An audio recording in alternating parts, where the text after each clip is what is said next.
Hey everybody, MLive's Nick Baumgardner here, back for another edition of Ask Nick, our weekly Michigan football mailbag. As we know, Michigan returns home at night, Saturday night, to play Penn State. First ever Big Ten night game at Michigan Stadium, 7 o'clock kick on ESPN2. A lot of questions this week again about Michigan's struggles and everything else, but really kind of the broad, or I guess the larger grouping of questions, and we got a few in the live chat yesterday. If you weren't in there, check those out on Thursdays. Brendan and I usually handle those Thursdays at noon. Quick little plug there. But a lot of questions about a former coach this week, and some of the comments he's made, or some of the time he spent discussing Michigan. That coach, of course, Rich Rodriguez, whose Arizona team is now 5-0, and in the early conversation, I think, here for the college football playoff, at least early on here in October. So he's spoken a few times here nationally with national outlets. I think ESPN a couple times. They've asked him, what's going on at Michigan? Why is it, why is Michigan falling apart, and why is your team taking off? And he has not opted to decline to talk about it. So a lot of questions come in on that. Obviously, some revisionist history here, or some people looking back and thinking and asking, was Rich Rodriguez not given enough time? Was he screwed? Was he treated poorly? If he'd stayed, would Michigan be in this predicament? All these things. And, I've been asked my opinion on all that, or what my take is on all that several times this week, so I figured we'd answer that here in the video this week. I guess first things first, I wasn't here when Rich Rodriguez was the coach of Michigan. I wasn't covering the team. So my first year actually was 2011 when Brady Hoke was hired. So I can't speak into great detail about what happened off the field, or how he was treated here, or how the Michigan family sort of did or did not welcome him in as the team's football coach. A lot was made about that at the time, that he was not a Michigan man, so to speak, a term that I think people may or may not be growing tired of hearing about, but that's neither here nor there, I guess. A lot was made about that. Books have been written about that. A lot of things. So, everybody, for the most part, has their opinion on that. And he's talked about that quite a bit in the last week or two here, about how he had to deal with a lot of off-field BS, he said, actually, that had nothing to do with football.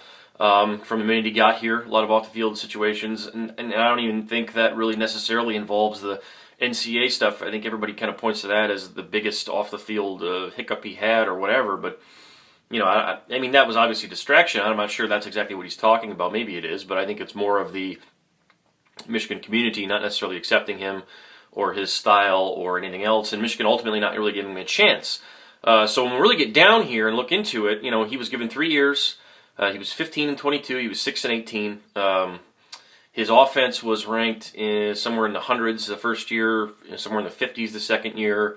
And I believe it was a top 10 in 2010. The defense was bad pretty much every year, bottoming out in the 110s or something like that. And the last year he was here, they couldn't stop anybody. More than that, obviously they struggled on the field, and he's pointed to a lot of distractions off the field as a result of that. And, I guess, to start, first of all, I'm never of the opinion that a coach needs to be gone after 3 years, barring any sort of absolute epic disaster or criminal issue or something so horrific.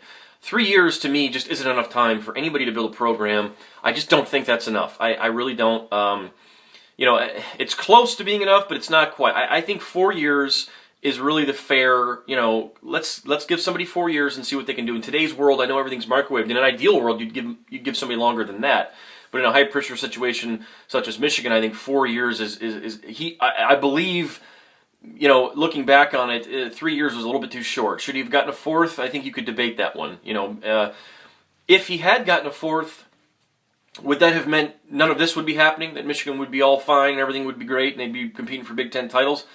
I'm not going to buy that either, because I've heard that logic, or I've heard that reasoning thrown at me a few times. I think we would have been fine. We wouldn't have had any problems. He was improving every year. Okay, well, he starts 3-9, right? At the worst season they've had in the modern era. You start 3-9. There's nowhere to go but up. 5-7 is an improvement on 3-9, and then 7-6 is an improvement on that. How much are we? What are we talking about here? I guess, but ultimately it comes back to this for me: 15-22, 6-18 in Big Ten play. The offense put up numbers against weak teams, against the Michigan States, the Ohio States, the Penn States, I know they got the win over Wisconsin the first year, but in the bigger Big Ten games, the offense more often than not fell flat. The offense turned the football over almost 60 times in the first 2 years he was coach.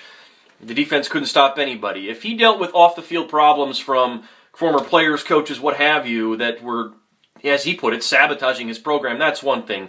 But to my knowledge, not one of those former players, coaches, or whomever walked onto the football field and told his offense to cough the ball up at a pretty rapid rate the first 2 years he was coach. Not one of those former players, coaches, whomever walked on the field and told the defense to just basically, let people run roughshod. And I know with the defense, people like to bring back Michigan didn't open up the pocketbook to bring Jeff Castile here. Jeff Castile's with him in Arizona now. That's why they're taking off. Okay, number one, Jeff Castile's not the only person on the planet that knows how to run a defense. That's one. So come on. I'm not going to totally buy into that. I mean, could they have paid more money? Sure, but let's be real here. On top of that, Arizona's defense, if I looked earlier this week, they're in the mid-80s right now. Out there. I mean, they're not exactly dominating people defensively. They're winning a lot of these games. Great win last week against Oregon, no question about it. But a lot of they had to have a Hail Mary before that to win a game. So it's not like they're out here just clobbering people 60-0 and away we go. Very interesting topic though, because what would have happened? I guess you look back on it and say if he'd have got another year, would they have gone 11 and would they have won 11 games like Hoke did that first year? My guess would have been, unless they made drastic changes to the defense, I don't know, because the reason why they won 11 games that year was because the defense turned itself around, and that ultimately, Greg Mattison and Brady Hoke were able to get that done with his players, but they were able to get that done. It's a tough situation to look back on any time, really, in hindsight, but I personally have never been on the train of, if he'd gotten more time, everything would have clicked and it would have worked. It was bad from the start. I mean, it was bad from the very beginning.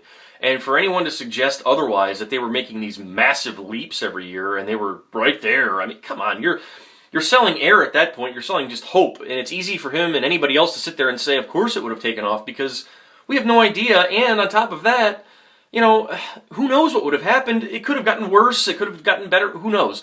It didn't. I don't think he was given enough time necessarily. I think 3 years is too short. I'll say that about anybody. And 4 years is pretty close. But at the end of the day, if you're in a situation like Brady Hoke is here, where your record has gotten worse every year, as opposed to gotten better every year, technically, which Rodriguez is, I think that's a different story. But sometimes coaches don't get a fair shake. Things didn't work out for him here off the field. It was a calamity, it appears, of distractions and everything else, but on the field, they were a mess. I mean, I don't know how else to say that. A lot's been made of, all these off-the-field soap opera stuff.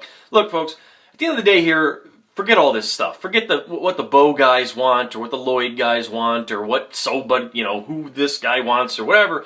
Michigan has to go find itself, at some point here, a football coach that can win games. And it doesn't matter how he wins them. It just doesn't. It doesn't matter if the guy comes in the door and doesn't know Bo Schembechler's biography from, some other guy. I mean, that shouldn't be a prerequisite to coach here. Winning should be the prerequisite, period. I think Michigan fans have sort of learned their lesson on that. At least I would hope, because that's what this is about. I mean, yeah, you pay respect to your terrific past and everything else, and that's obviously part of the heritage and tradition here, but it's not the biggest factor. The biggest factor is winning games, and it's supporting people, and it's not fighting and bickering, and the fact that seems to be kind of bubbling up again here, just it's disappointing, really, and it's a shame for the program, because you don't need that. I mean, you got all these people with all these opinions. At the end of the day, you just need to go find yourself a coach that wins, and if he wins games and does it the right way, within the rules, and who cares if he runs a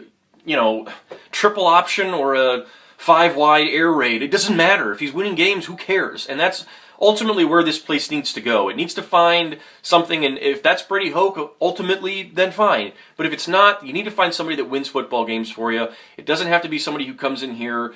It can be somebody who comes in here who's been here before, played here before, coached here before, or it can be somebody who's never been here before. If it works, period. End of story. The bickering and the fighting and the everything else, that happens because of losses. That happens because you're struggling. It would have never happened if, in my opinion, it would never have been blown out of proportion anyway, if that first year Rich Rodriguez goes anything but terrible. I mean, if they had a great year, nobody would have been talking about that. So, we can go back and do some revisionist history on a ton of different things, but at the end of the day, I've never been one to be on the bandwagon of if Rodriguez had stayed, none of this would have happened. I don't buy that for a second. They were terrible on the field. They were terrible in the Big Ten. They were terrible against big opponents, by and large, for the most part, across the board. I know they scored a lot of points, and they put up a lot of yards, and Denard Robinson had a record-breaking year. Whatever, the defense had a record-breaking year, too, for wrong reasons. He didn't get it done, and Brady Hoke's not getting it done. Bottom line business, he didn't get it done. Hoke's not getting it done.